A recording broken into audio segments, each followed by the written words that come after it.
Мен силерге чучукту кантип бышырышты, кантип кесишти, канчадан жешти да үйрөтөм. Мынакей көрдүңөр, мындай чучук жасаттык. Канча жыл болду силерден алып жүргөнү? 7-8 жыл болуп кетти.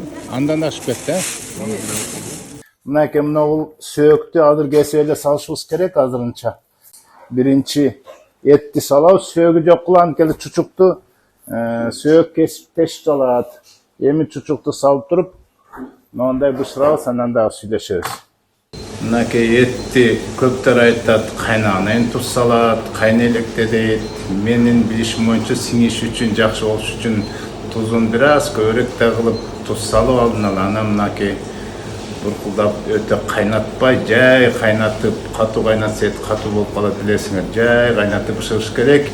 Жана монтип, тешип жарылып кетпеш үчүн ичиндеги желин чыгарып туруш керек. Мына тууганда биз этти калтырабыз, бир аз кайнасын дагы жумшарып. Мынакей чучугубузду монтип алып чыгабыз, жай буркулдаган шолпого. Бышты чучугубуз.